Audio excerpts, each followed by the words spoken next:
I get asked almost every day in practice, how do I have gum disease all of a sudden? So what may have happened is your general dentist has told you it's time to go see a periodontist, and that may not be surprising to you as they've been telling you for times, you know, something's going on, but it's not too bad just yet. Or this may be a real surprise as it's the first time you've ever heard of this despite all those routine visits through the years. And then lastly, most disappointing, is you've already had deep cleanings and you were told that your gum disease is cured, but now they say it's not. Either way, it's important to know that periodontal disease is actually a chronic, gradual disease.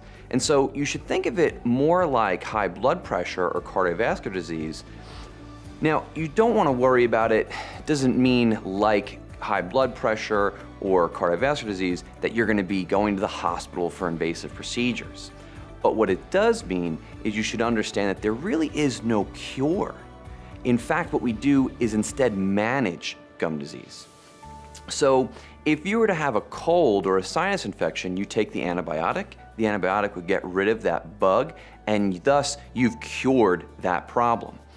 But we all know that if you'd had high blood pressure, we'd be doing something different.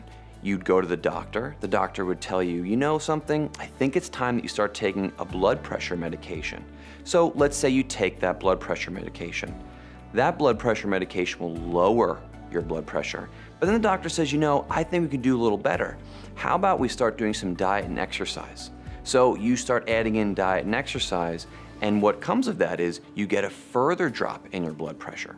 Now, this is great, but what I'm trying to be clear about is we both know that if you were to either stop one, the medication, or two, the diet and exercise, your blood pressure will surely start to creep back up. So what does this mean for gum disease? Well, first, we may treat this with different methods like laser therapy, deep cleanings, and maybe even some antibiotics. But is this enough? No, it isn't. We need to maintain you with periodontal maintenances and cleanings, as well as educating you about your oral hygiene.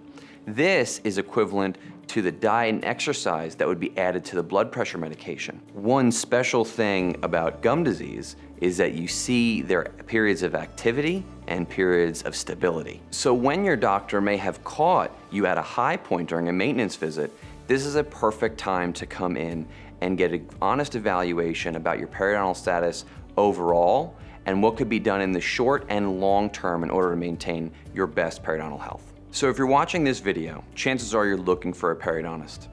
If that is the case, please refer to our video in which I discuss how to choose a periodontal specialist, but to keep it short, you should be sure to see someone that is board certified specialist. That means they'll have a designation of a diplomate of the American Board of Periodontology, and the office should have a strong hygiene team to help maintain the success you have, and you should be counseled at each visit in areas that you may be able to concentrate your efforts to better maintain your health for the longest time.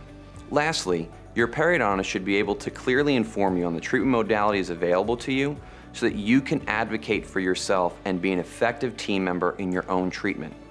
After all, this is your body. We're here to inform and to help.